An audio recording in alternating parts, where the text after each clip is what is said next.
E hoje nós recebemos Marina Silva, do PSB. Boa noite, candidata. Boa noite, William. Boa noite, Patrícia. Boa noite. Muito obrigado pela sua presença. O tempo da entrevista começa a ser contado a partir de agora. Candidata, o avião que o PSB vinha utilizando na campanha eleitoral até aquele acidente trágico de 2 semanas atrás está sendo investigado pelas autoridades competentes. Ele foi objeto de uma transação milionária feita por meio de laranjas. Essa transação não foi informada na prestação de contas prévia, parcial, à Justiça Eleitoral. A senhora tem dito que vai inaugurar uma nova forma de fazer política, que todo político tem que ter certeza absoluta da correção de seus atos. No entanto, a senhora usou aquele avião como teria feito qualquer representante daquilo que a senhora chama de a velha política. Eu lhe pergunto, a senhora procurou saber que avião era aquele, quem tinha pago por aquele avião, ou a senhora confiou cegamente nos seus aliados? Nós tínhamos, William, uma informação de que era um empréstimo que seria feito um ressarcimento no prazo legal, que pode ser feito, segundo a própria Justiça Eleitoral, até o encerramento da campanha.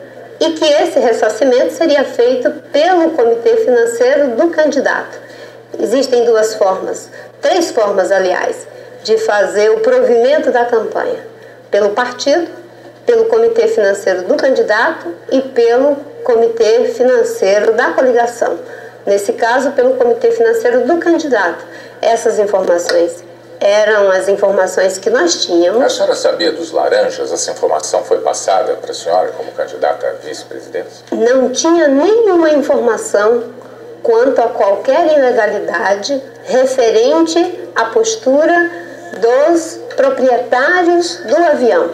As informações que tínhamos eram exatamente aquelas referente à forma legal de adquirir o provimento desse serviço. Agora, uma coisa que eu quero dizer para todos aqueles que estão nos acompanhando é que, para além das informações que estão sendo prestadas pelo partido, há uma investigação que está sendo feita pela Polícia Federal.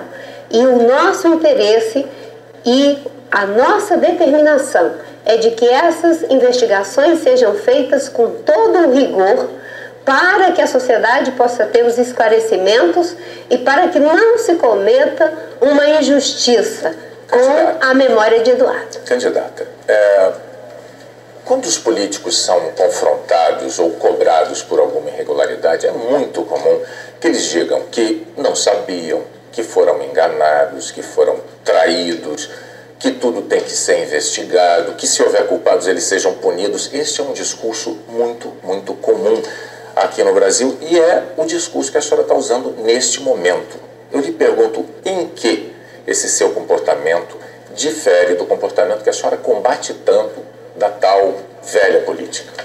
Difere no sentido de que esse é o discurso que eu tenho utilizado, William, para todas as situações, inclusive quando envolve os meus adversários. E não como retórica, mas como desejo de quem de fato quer que as investigações aconteçam, porque o meu compromisso e o compromisso de todos aqueles que querem a renovação da política é com a verdade. E a verdade, ela não virá nem apenas pelas mãos do partido e nem também apenas pela investigação da imprensa, que eu respeito o trabalho de vocês.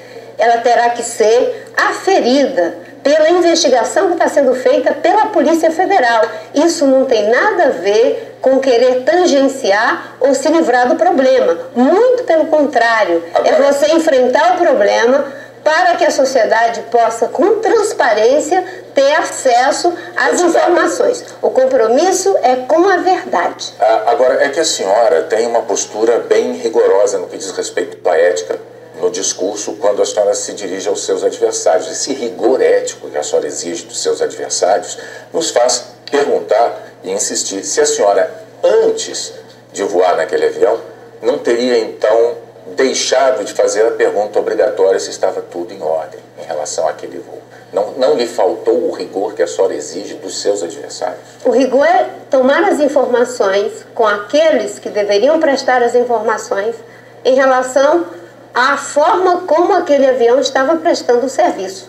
E a forma como estava prestando o serviço era por um empréstimo que seria ressarcido pelo Comitê Financeiro. Agora, em relação à postura dos empresários, os problemas que estão sendo identificados agora pela imprensa e que com certeza serão esclarecidos pela Polícia Federal, esses, eu como todos os brasileiros, estou aguardando e com todo rigor. Eu não uso, William, de 2 pesos e 2 medidas. Não é? A métrica, a régua com que eu meço os meus adversários é porque eu a uso em primeiro lugar comigo. E nesse momento o meu maior interesse é de que tenhamos todos os esclarecimentos. Agora, uma coisa eu te digo, a forma como o serviço estava sendo prestado era exatamente esse do empréstimo para que depois tivéssemos a forma de ressarcimento pelo Comitê Financeiro. Candidata, vamos falar agora das eleições de 2010. A senhora obteve uma votação expressiva, foram quase 20 milhões de votos. Mas o seu desempenho no seu estado, o Acre, onde a senhora fez toda a sua carreira política, onde as pessoas conhecem muito bem a sua forma de atuação e onde suas ideias, as suas ações são de conhecimento amplo por parte dos eleitores, a senhora tirou 3º lugar. Ficou com metade dos votos do primeiro colocado, ou então candidato pelo PSDB, José Serra. Ou seja, o eleitor acreano votou pesadamente na oposição ao governo federal. Aos eleitores dos outros estados do país que não a conhecem tão bem, como é que a senhora explicaria essa desaprovação clara no seu berço político? Em primeiro lugar é que esse 3º lugar não estava tão distante do segundo. Eu fiquei muito próximo do 2º lugar, que foi a presidente Dilma. Obviamente. Primeiro. Eu tenho aqui os números: 23,45% a senhora, 52,13% José Serra. Tem uma coisa, Patrícia, que é até um provérbio que a gente usa muito. É muito difícil ser profeta em sua própria terra. Sabe por quê? Porque às vezes a gente tem que confrontar os interesses. Eu venho de uma trajetória política que desde os meus 17 anos eu tive que confrontar muitos interesses no meu estado do Acre, ao lado de Chico Mendes, ao lado de pessoas que se posicionaram ao lado da justiça, da defesa dos índios, dos seringueiros, da ética na política.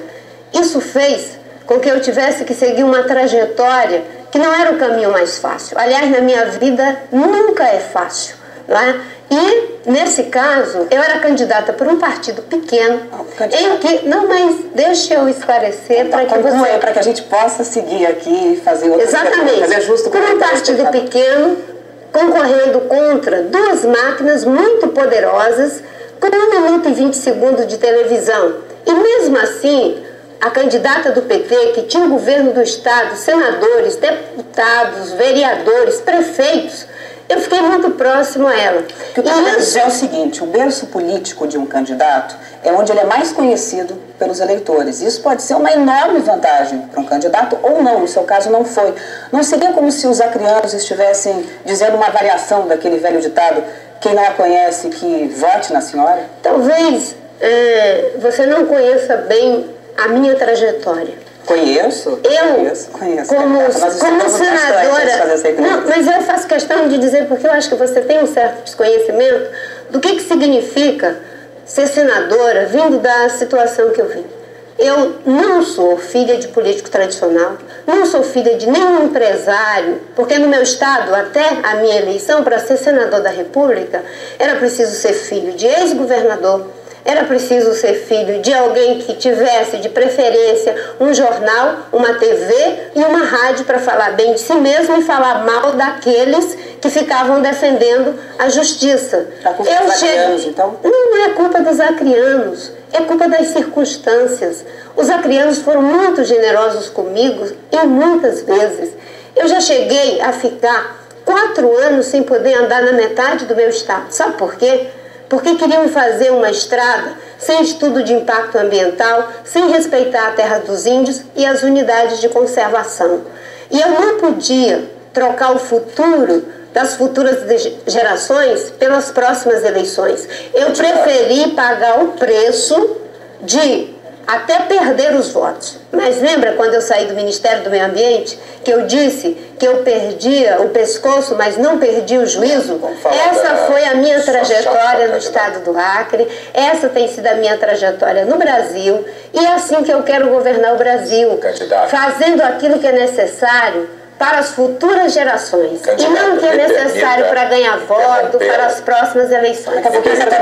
Só para a gente prosseguir com a entrevista, eu queria falar sobre a sua chapa, o vice na sua chapa, Beto Albuquerque. Ele foi um dos principais articuladores no Congresso Nacional da aprovação da medida provisória que aprovou o cultivo da soja transgênica aqui no Brasil. Ele também foi favorável a pesquisas com célula-tronco embrionárias.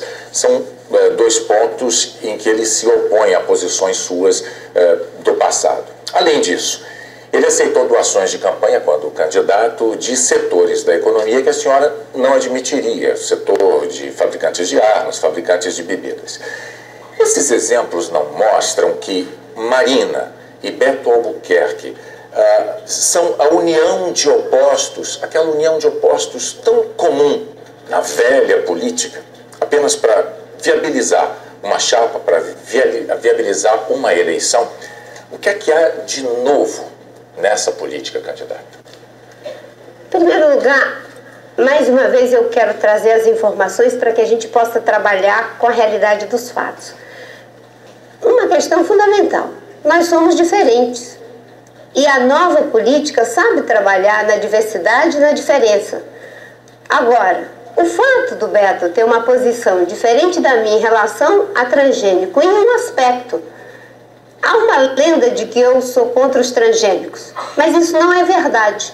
Sabe o que eu defendia quando eu era ministra do Meio Ambiente? Um modelo de coexistência, que significa áreas com transgênico e áreas livres de transgênico. Infelizmente, no Congresso Nacional, não passou a proposta do modelo de coexistência. E o Beto votou na proposta que acabou fazendo com que... Na questão das células embrionárias... Nas células embrionárias... Mas eu pergunto, veja se eu entendi. Quando a união de opostos se dá com a senhora e alguém, então isso é uma união em prol do Brasil, é a superação de divergências. Quando essa união de opostos se dá com adversários seus, aí é o modelo da velha política. É uma conveniência eleitoral. Mais uma vez, William, eu quero dizer que você está trabalhando apenas com um lado da moeda. Você está trabalhando com o lado das diferenças que eu e Beto temos no episódio das células-tronco, que ele defende. Não, eu estou confrontando apenas com posições que a senhora tem assumido sobre a nova política em oposição à velha política, e não está clara para mim a diferença quando a gente vê dois candidatos de posições opostas unidos numa chapa. Era só essa a questão. Não está claro para você, mas eu vou deixar claro para o telespectador. Mais uma vez, eu insisto, você está apenas com o lado da moeda. Por exemplo, eu e Beto temos uma visão diferente em relação às células-tronco e em relação a transgênico.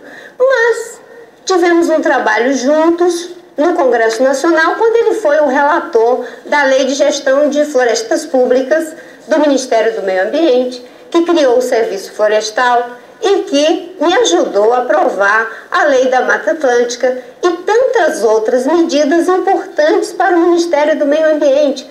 A vida não tem essa simplificação que muitas vezes a gente acha. Isso não tem nada a ver com velha política. Eu marquei a minha trajetória de vida trabalhando com os diferentes, na diversidade. E aí você está dando a oportunidade de que os telespectadores possam ver que essa história de que a Marina é intransigente, que só conversa com aqueles que pensam igual a ela, não é tão verdade assim. A senhora agora pode, então, usar esse 1 minuto e meio e falar com os seus telespectadores dos projetos que a senhora tem para o país. Quais seriam os prioritários? Em primeiro lugar, eu gostaria de poder dizer para os nossos telespectadores que um dos projetos mais importantes nesse momento da história do Brasil é que a gente possa renovar a política, de que a gente não desista de ter na política aquilo que os brasileiros tanto querem, que é vê-la a serviço de resolver os principais problemas do cidadão. Infelizmente, a política tem sido motivo de apartação, de contenda, da luta do poder pelo poder. Para mim, a política deve ser utilizada para unir as pessoas, para que mesmo com interesses diferentes, a gente seja capaz de mediar os conflitos e fazer aquilo que é melhor para o benefício do povo brasileiro. Como presidente da República, eu quero que você me ajude a ser presidente da República para ser a primeira presidente que assume o compromisso de que não vai buscar uma nova eleição, porque eu não quero ter um mandato que comprometa o futuro das próximas gerações. Eu quero para que a gente possa ter uma agenda para mudar o Brasil. 15 minutos já, 15 minutos e 16 Muito obrigado, segundos. candidata. Obrigada pela sua entrevista.